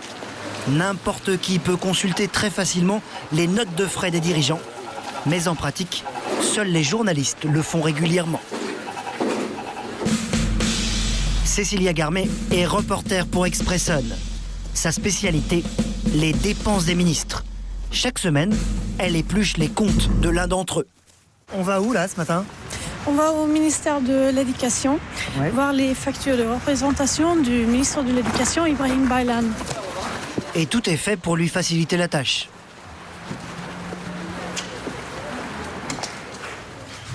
Bonjour, je suis Cécilia du journal Expressen. Bonjour. Cécilia est accueillie par la responsable des archives du ministère. Une fonctionnaire qui n'a pas le droit de lui demander les raisons de son contrôle. Elle ne peut rien lui refuser, ni manifester sa mauvaise humeur. C'est écrit dans la loi. Je peux voir la liste ? Pour un contrôle de routine, Cécilia réclame la liste où le ministre a inscrit ses dernières dépenses. Il n'a que 24 heures pour les faire enregistrer. Des fleurs. Elle a acheté des fleurs. On va voir pour qui. Des fleurs. Cécilia coche aussi toutes les dépenses du ministre qui attirent son attention. Cela ressemble un peu à un contrôle fiscal et elle veut tout voir. Dans cette armoire en fer sont rangés soigneusement tous les originaux des factures. Justificatifs de restaurants, notes d'hôtel, billets d'avion. Là, il y a toute l'année dernière, mais on peut remonter beaucoup plus loin dans le passé.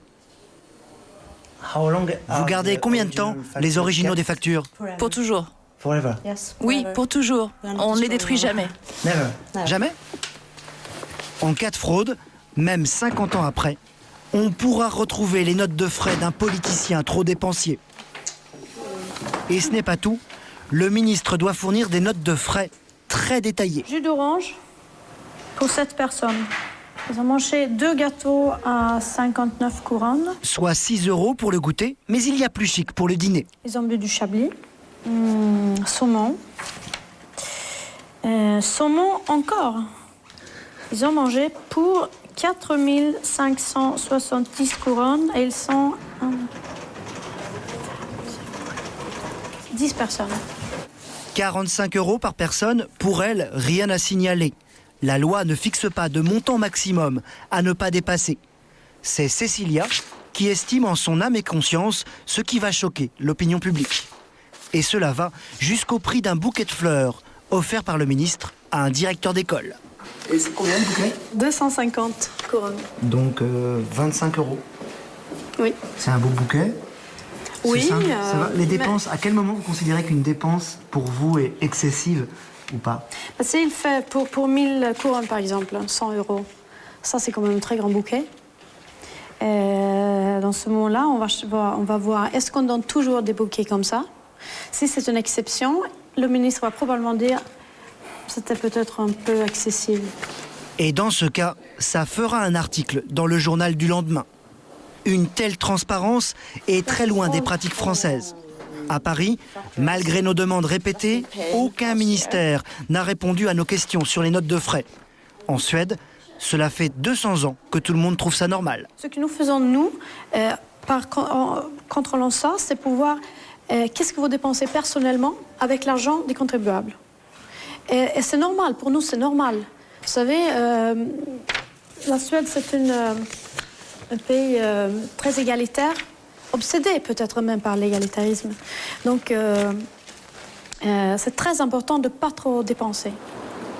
Mais dans ce pays, il y a tout de même une exception. Le personnage qui habite ce palais peut dépenser sans contrôle l'argent des contribuables. Le roi de Suède, qui reçoit chaque année de l'État une enveloppe de 10 millions d'euros. Roselyne Bachot, vous êtes déjà allée en Suède ? Effectivement, il y a quelques années, j'avais fait une tournée de conférences en Suède et je suis allée de surprise en surprise, comme dans votre reportage. J'avais un rendez-vous avec la ministre des Affaires sociales.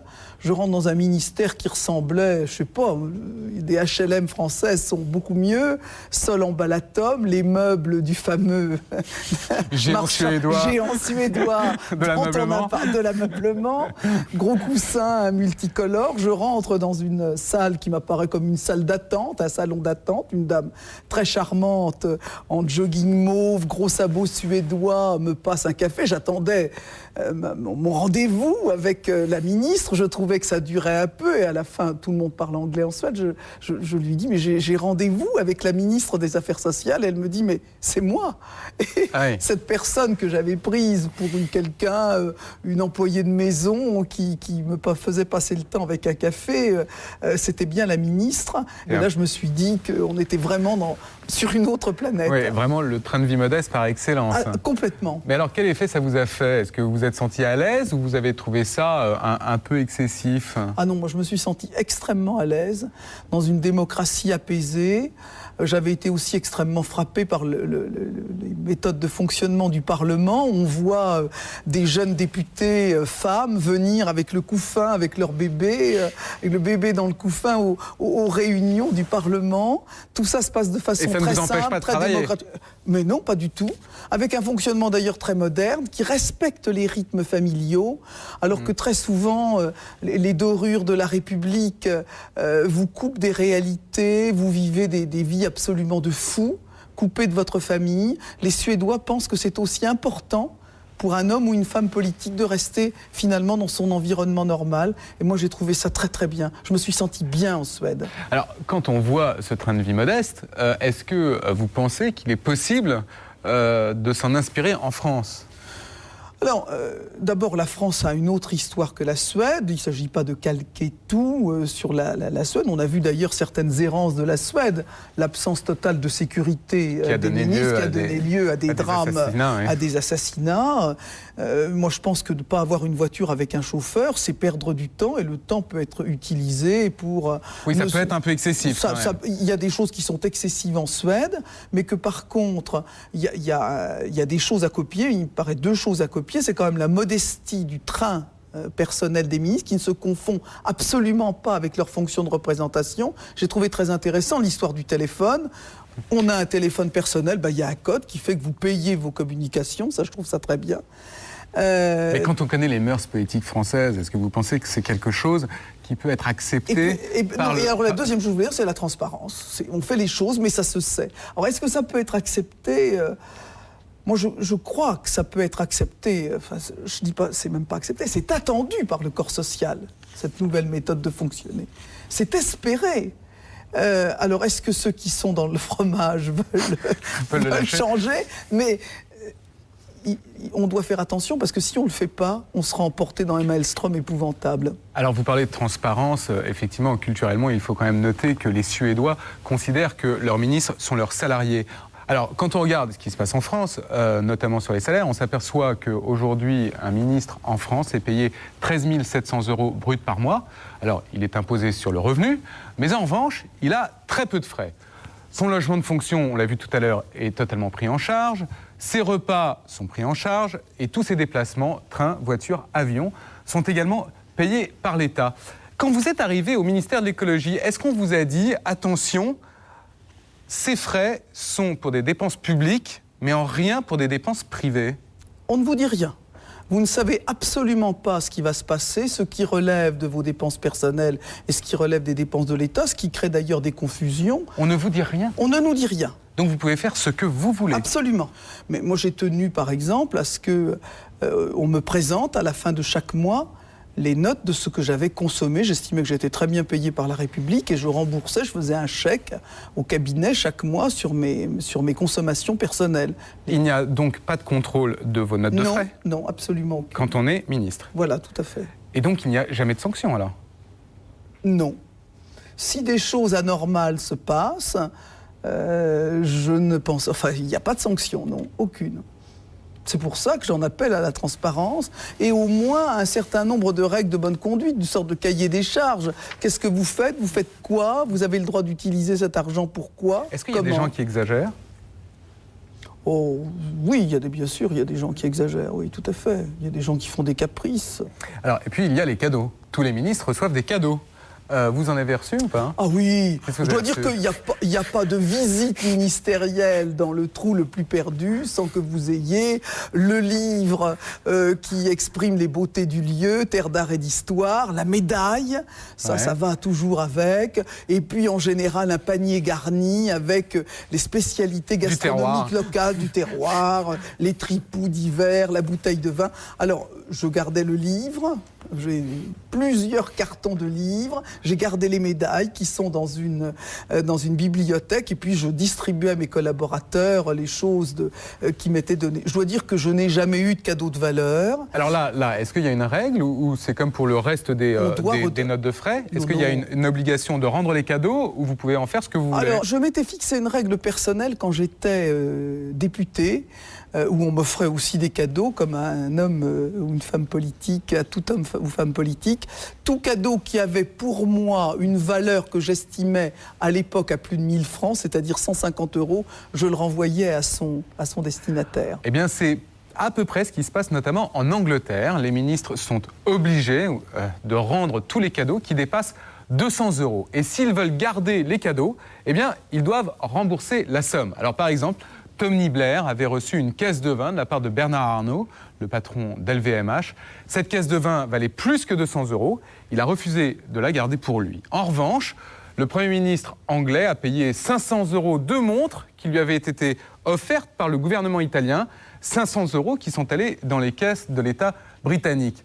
En France, c'est ce qu'il faudrait faire, j'imagine, à vous entendre. Tout à fait. Mais je me suis payé quand même un jour une petite joie. J'ai reçu, je ne vais pas dire dans quelle cérémonie, un truc vraiment affreux, une statue en plâtre horrible, que j'ai soigneusement empaquetée et que j'ai fait porter au Mobilier National. Et je me réjouis de penser à la tête du fonctionnaire qui a ouvert ça. Cette statuette doit croupir dans une cave. Ou qui va peut-être décorer l'appartement de fonction d'un ministre, d'un préfet ou d'un ambassadeur. Sans doute. En tout cas, merci infiniment d'être venue sur le plateau de Capital, Roselyne Bachelot. Alors, tout au long de l'émission, on a parlé du train de vie des ministres, mais le pouvoir aujourd'hui, il ne s'exerce plus seulement à Paris, il se joue de plus en plus dans les régions. Il faut savoir que les grandes décisions qui concernent votre quotidien, comme par exemple la construction d'un lycée, c'est le conseil régional qui les prend. En moyenne, chaque Français dépense 300 € pour sa région. En tout, il y en a 22 en France. Exemple, le Languedoc-Roussillon. Le Languedoc-Roussillon, c'est l'une des régions les plus pauvres de France et en même temps celle qui attire le plus de monde. À sa tête, Georges Frêche, un homme connu pour avoir des écarts de langage. Il a d'ailleurs fait parler de lui récemment en traitant les harkis de sous-hommes. Mais Georges Frêche, c'est surtout quelqu'un qui règne sans partage sur sa région. Quel est son vrai pouvoir? Quel est son train de vie? Est-il contrôlé? C'est une enquête de Stéphane Martin.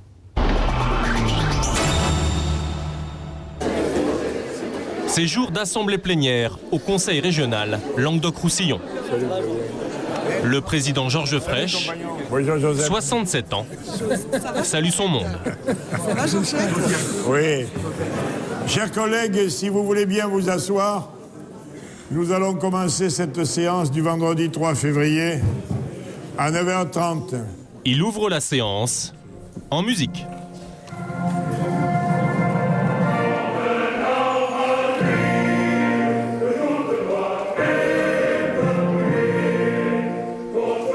C'est le seul conseil régional à démarrer avec la Marseillaise, mais Georges Frêche l'a souhaité ainsi. La parole est à monsieur Fabrice Verdier pour l'appel. Comme tout président de région, il dispose d'importants moyens, il suffit de regarder l'hémicycle. Ça n'a rien à envier à l'Assemblée nationale. 9 mètres sous plafond, finition bois, une petite télé pour chacun et un éclairage soigné. Qui a su faire passer aussi. Chacun des conseillers régionaux a été élu pour 6 ans au suffrage universel lors des dernières élections de mars 2004. Georges Frêche, socialiste, a été élu président par ses pairs. C'est un fort en gueule, avec un style bien à lui. Cet élu qui rentre des toilettes va en prendre pour son grade. Enfin, il va. Ça va mieux? Bon. Il a dit que tu étais parti pisser, que ça faisait un moment que tu pissais. Voilà. Ça prouve qu'il veille sur moi et qu'il était inquiet quand je ne suis pas là. Georges Frêche est un homme à la fois respecté et craint. Il utilise tous ses pouvoirs pour régner sur une région de 2 400 000 habitants. La région avec son drapeau et son building façon palais gouvernemental, c'est en quelque sorte un petit État. Provence-Alpes-Côte d'Azur, Pays de la Loire, Nord-Pas-de-Calais. Au total, il y en a 22 créés dans les années 80. L'idée, c'est de faire en sorte qu'une partie de la vie quotidienne ne soit plus décidée à Paris, mais dans les régions. L'une de leurs premières décisions, ça a été tout naturellement de se loger. Georges Frêche n'a pas fait les choses à moitié. Il s'est choisi un immeuble qui en impose. Et pourtant, sa région est la plus pauvre de France. Alors, où trouve-t-il l'argent ? L'État en donne une partie, mais plus de la moitié provient d'un nouvel impôt. Et ici, on l'a senti passer. Ce blanc, il est bon ce blanc. Dans leur nid sur les toits de Montpellier, voici monsieur et madame G. Je risque de passer garder. Comme tout propriétaire, ils paient chaque année la taxe foncière. Alors, en 2005, avec leur grand appartement, ils en ont eu pour... La taxe totale est de 2 271 €. Le plus gros va à la commune et au département, et Georges Frêche n'en prélève qu'une petite part, 168 €. Ça ne paraît pas trop lourd, mais c'est ce qui augmente le plus. Eh bien, on est passé de 92 € à 168 €. Et donc plus 82 Plus 82,61%. Donc, c'est une augmentation importante. Cette augmentation pour la seule année 2005 est la plus forte de toutes les régions de France. Il faut aller faire le tour par un nouveau quartier. Là. Mais ça permet à Georges Frêche d'avoir un budget de 900 millions d'euros, le 7e au niveau national. L'homme est un bâtisseur ambitieux, il a besoin de gros moyens pour sa politique. Avant de devenir président de la région, il a été élu 5 fois d'affilée, maire de Montpellier. Quand il est arrivé au pouvoir en 77, la commune qui se limitait presque à la vieille ville comptait 90 000 habitants. Vous voyez, une ville complètement endormie et nous l'avons triplée. Aujourd'hui, on est à 220 000 et nous nous arrêterons en 2025, donc c'est pas moi qui finirai, mais la ville sera finie en 2025, il y aura à ce moment-là 260 000 habitants. C'est sympa, la vieille ville. Pour attirer et accueillir les nouveaux arrivants, Georges Frêche a vu les choses en grand. Le meilleur exemple, c'est Antigone. Un ensemble immobilier de 22 hectares. Les silhouettes minuscules des passants sont perdues au milieu d'une architecture monumentale. L'architecte Ricardo Bofill s'est inspiré de la Grèce antique, la Passion de Georges Frêche. Et tout le quartier est organisé autour de ses bureaux.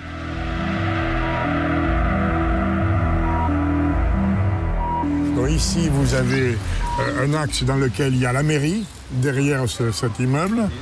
Mairie qu'il a donc dirigé 27 ans. Ici, vous avez mon bureau à l'hôtel du district. Dans l'axe, la coupole. Car il est aussi président du district, c'est-à-dire Montpellier et sa banlieue. Et puis au fond, vous avez mon bureau à l'hôtel de région. Ah ouais, qu'on aperçoit tout au bout. Qu'on aperçoit tout au bout. Donc ça, c'est comme à Xi'an, en Chine. C'est l'axe du pouvoir, disent les architectes chinois. Georges Frêche aime bien le pouvoir et ses attributs. Son salaire de président n'est pas énorme, plafonné à 4 200 €. Vous montez, monsieur Blondiot. Mais sur les avantages, il n'est pas limité. Il est le seul élu de France à avoir comme voiture de fonction un 4x4 de luxe.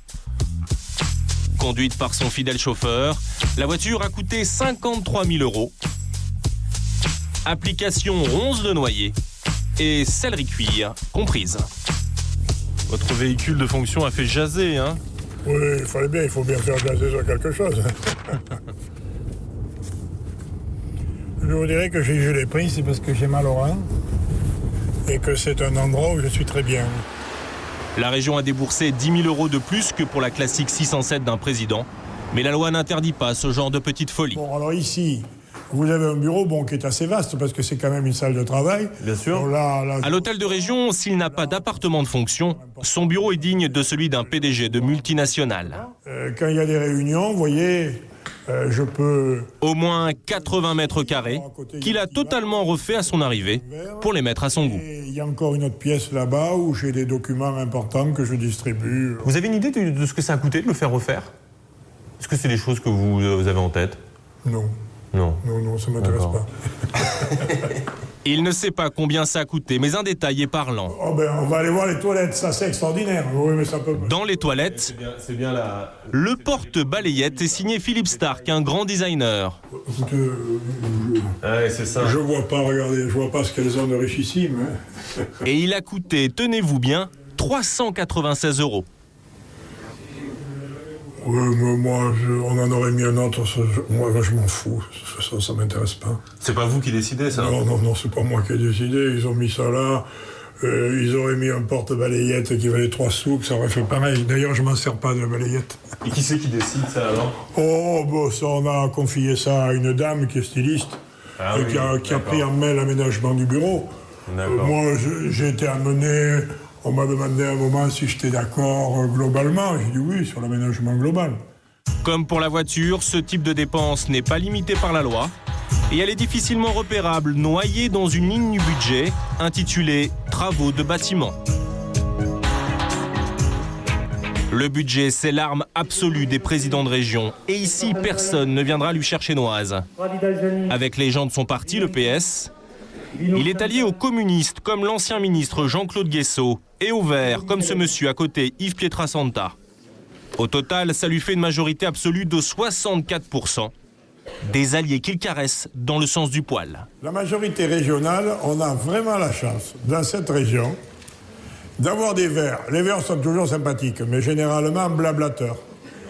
Ici, vraiment, on a des Verts intelligents qui savent de quoi ils parlent et qui font avancer le schmilblick. C'est vraiment un bonheur. Mais Sarkozy, il est ultra-droite. Alors qu'il raboue l'opposition sans ménagement, à l'image de sa bête noire, Jacques Blanc. Non, vous n'aurez pas la parole, monsieur Blanc, je suis désolé. Je suis toujours ravi de vous la donner, mais vous la reprendrez à un autre moment. Bon, non, il n'y a pas de rappel au règlement, arrêtez, monsieur Blanc. Écoutez, du calme. Plus on est gentil avec vous, plus vous en voulez. Vous êtes comme un gosse. On vous donne ça, vous voulez ça. Arrêtez. Sucez votre sucette et taisez-vous un peu. Georges Frêche reste décontracté, car au moment décisif, sa majorité vote comme un seul homme. Donc ces deux noms, la gauche pour Modeste France et Gilles Gazet. On a tout voté. L'Assemblée lui a voté cette année un budget de 900 millions d'euros. Comment cet argent est-il utilisé? La plus grosse partie les affecte aux 3 principales missions de la région. La majorité. 300 millions pour les lycées et la formation professionnelle. 150 millions pour des trains régionaux. 100 millions pour soutenir l'économie de la région. Au final, il reste 200 millions d'euros pour lesquels le président peut faire valoir davantage ses choix personnels. Moi, je suis d'accord avec vos campagnes. Mais la région qui tient ses promesses, ça, c'est trop mièvre. Georges Frêche est sur le point de piquer une colère. Sa marotte, comme beaucoup de présidents de région, c'est la communication. Aujourd'hui, il examine une campagne de presse. La région qui tient ses promesses, ou bien 400 000 voyages supplémentaires sur les lignes de TER. À son goût, ce n'est pas assez fort. Là, il manque le trait de génie qui réunifie la campagne. C'est-à-dire une formule que tout le monde va retenir dans les 20 ans qui viennent. C'est une campagne très circonstancielle pour votre deuxième anniversaire. Vous êtes rentré à la fin. Il place la barre très haut. Il faut dire que dans les années 80, ce diplômé d'école de commerce avait frappé les esprits en matière de communication. Il avait été l'un des premiers maires de France à vanter sa ville un peu comme une marque dans des pubs. Montpellier l'a surdoué. Un coup qu'il veut refaire à la région. Et il trouve Sylvain Jambon, son directeur de la com, beaucoup trop timoré. Non, mais vous avez combien, vous? Non, mais là, c'est 2 à 300 000 euros, selon le plan média que vous validez. Oui, d'accord, mais s'il faut, prenez 1 million d'euros. Il faut que la première campagne crache au niveau national. Après, on pourra faire au moins important. Dans ce domaine, Georges Frêche ne compte pas. Une campagne qui entre en phase d'élaboration avec le comité régional. Non, mais ne faites pas des campagnes régionales, on s'en fout. Il faut faire une campagne nationale. Parlez aussi aux habitants de la région. Mais si vous parlez à la France, les gens de la région seront fiers. Si vous dites aux gens de la région, on est les meilleurs, on est les plus beaux, les types disent, il nous la met. Et ils ne vous croient pas. Tandis que si l'image revient de France par un reflet, que vous fassiez autorité au niveau national, et que notre campagne soit reprise au niveau national, alors vous savez bien comment sont les gens d'ici, ils tapent toujours sur Paris, mais ils attendent tout de Paris. C'est-à-dire que si Paris dit c'est bien, ils diront ils sont pas mal, puisque Paris le reconnaît. Il faut qu'on apparaisse comme différent. Comprenez? Être différent peut-être, mais jusqu'à un certain point, car en matière de com, Georges Frêche a récemment été obligé de faire machine arrière. Sem catalans, no septimans. Sem catalans, no septimans. C'était le 8 octobre dernier, dans les rues de Perpignan. 6000 personnes contre la Septimanie, le nouveau nom dont avait baptisé la région Georges Frêche. Parce que vous voyez, un abricot du Rouge du Roussillon s'appelait abricot du Rouge du Roussillon Septimanie. Les neiges catalanes septimaniennes, mais il va pas bien ce type, il va pas bien du tout. Ça coûte énormément d'argent et qu'on pense que la région a besoin de beaucoup d'autres choses plutôt que simplement de l'argent dépensé pour un petit nom Septimanie qui ne marchera jamais parce que ça n'évoque rien chez personne. La Septimanie, un dada du président. Au lendemain de son élection en avril 2004, il décide seul que pour vendre la région, ça sonne mieux que Languedoc-Roussillon. C'est vous qui l'avez eu l'idée, hein? Oui, c'est moi. C'était dans votre programme ou pas? Non. Il met le paquet et lance une vaste campagne. Une grande fête est organisée en plein centre de Montpellier où il explique l'origine de sa trouvaille. Et Septimanie, c'est un nom qui a existé 5 siècles. Entre le 5e et le 10e siècle. Après la chute de l'Empire romain d'Occident en 476. Affichage, distribution de t-shirts et de prospectus. Même les panneaux signalétiques sont changés pour faire apparaître son slogan. Vivre en Septimanie. Mais devant le rejet de la rue, Georges Frêche laisse tomber et la région paye l'addition. Oh non, mais c'est dérisoire. Dérisoire, vous diriez combien? Ces services avancent pourtant le chiffre de 2 400 000 euros et l'estimation de l'opposition grimpe jusqu'à 12 millions.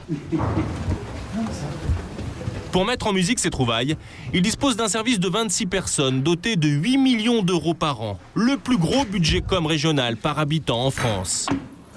Le quart des ressources est dépensé dans cette publication « Vivre en Languedoc-Roussillon ». Un mensuel tiré à plus d'1 million d'exemplaires, l'équivalent d'un grand magazine télé.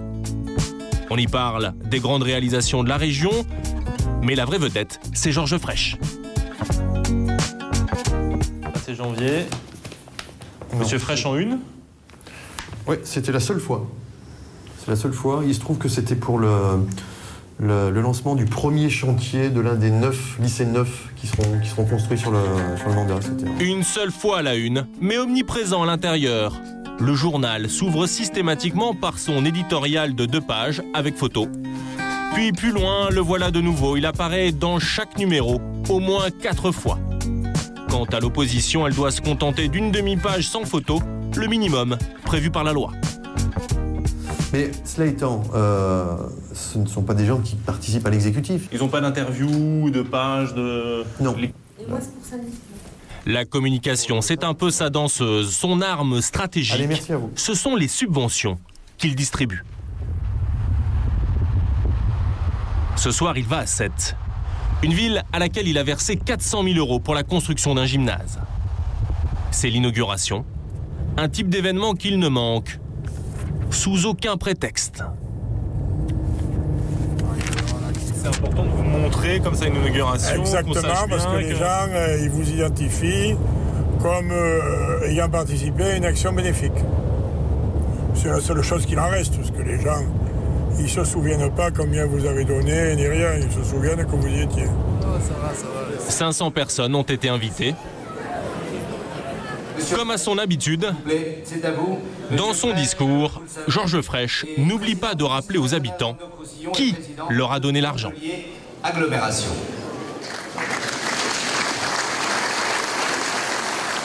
Le premier financeur de cette halle, c'est la ville de Sète. Et donc je vous remercie. Et le deuxième financeur, d'un poil devant le département, c'est la région. Donc, nous avons fait notre boulot. Le message est passé. C'est agréable d'entendre un homme comme ça parler de cette façon. Déjà, merci d'avoir participé à la salle de sport. Les Sétois sont contents et Georges Frêche s'est fait sa pub grâce à sa subvention.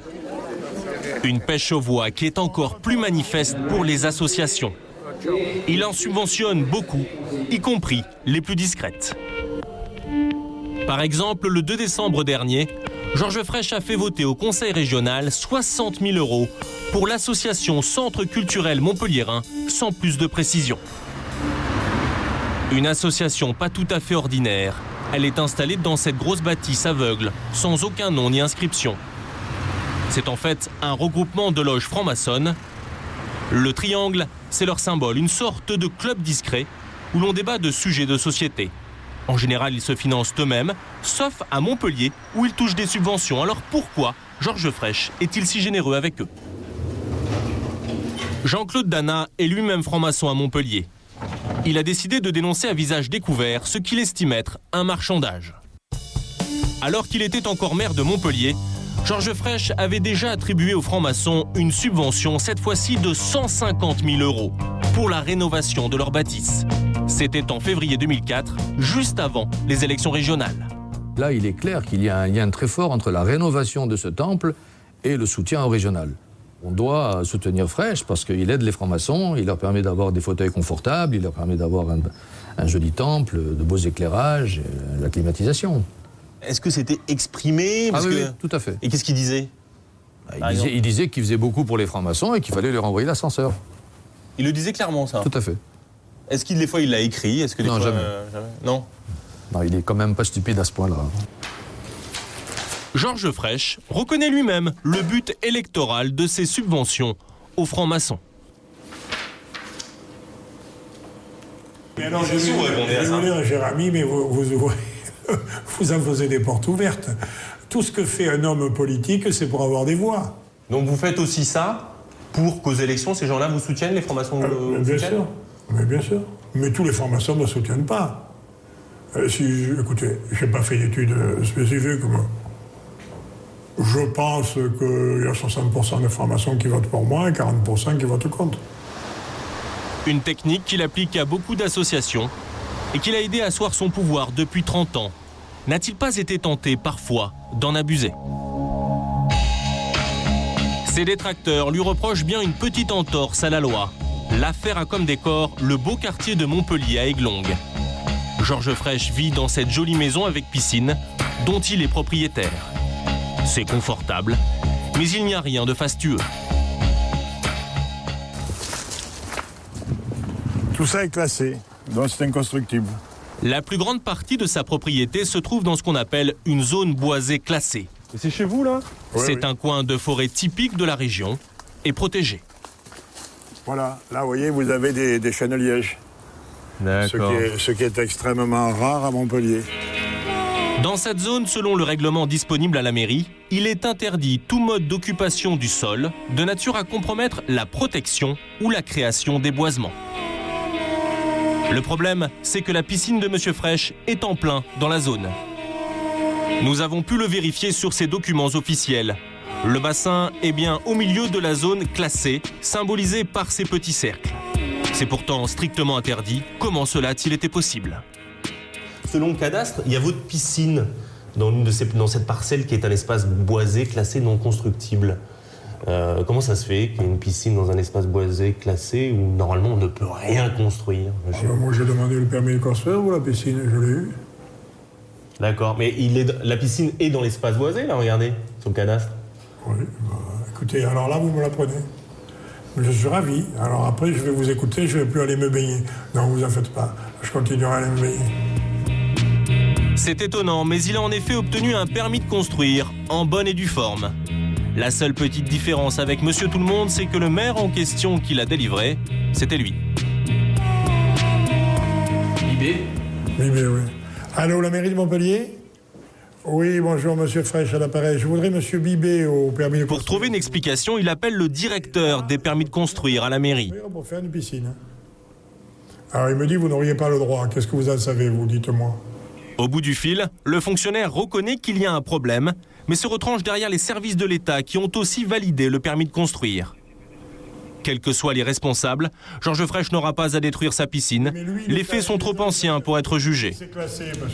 Mais ce genre de détails matériels ne l'angoisse pas plus que ça. Donc on fait Watt dans les années 1770-1774. L'image qu'il préfère donner de lui-même, c'est en robe rouge et hermine. Il est aussi professeur de droit. Il peut concilier ce métier avec la politique car il ne donne que 9 heures de cours par semaine. À la fac ou à la région, il reste fidèle à son style, tonitruant. Que la Chine n'a pas de religion. L'économie, c'est pas des chiffres froids. L'économie, c'est la vie. C'est la vie. Il y en a quelques-uns qui me regardent là, avec des yeux bovins. C'est marrant ce qu'il dit. Que vous êtes comme un pauvre homme. Bon, que Dieu vous pardonne, vous n'y êtes pour rien. Son boulot de prof lui permet de toucher 3 000 € net par mois, auxquels s'ajoutent ses indemnités d'élu et sa retraite d'ancien député. Au total, 15 000 € mensuels. Mais comme il aime à le dire, c'est la politique qui l'intéresse le plus. Si les électeurs le veulent bien, Georges Fraîche se voit au pouvoir. Encore 10 ans. Dans 15 jours, nous allons aborder un thème qui, je suis sûr, va vous intéresser. De nouveaux produits et de nouveaux services qui vont changer votre quotidien font en ce moment leur apparition sur le marché. Nous vous proposerons une enquête en pleine actualité sur la guerre des renseignements téléphoniques. Le bon vieux 12 va disparaître le 3 avril prochain pour laisser place au 118. Vous avez d'ailleurs sans doute remarqué toutes les pubs qui sont faites pour ces nouveaux numéros. Alors, qui va gagner cette bataille? Allez-vous en profiter? Numéro demandé est le... Alors voilà. Il y a 3 ans, je payais 56 centimes pour le même service. Aujourd'hui, je paye 90 centimes avec le 12. Et demain, je paye 1,40 €. Nouveaux produits, nouveaux services, ils révolutionnent le commerce. C'est dans 15 jours, dans Capital. Voilà, cette émission est maintenant terminée. Nous l'avons préparée avec François Ducroux, Laurent Huberson, Thibaut de Barberac, Jérôme Dindar, Emmanuel Leclerc et Pénélope Ponté. Tout de suite, enquête exclusive avec Bernard de la Villardière sur les trafics d'enfants. Bonsoir et bonne semaine.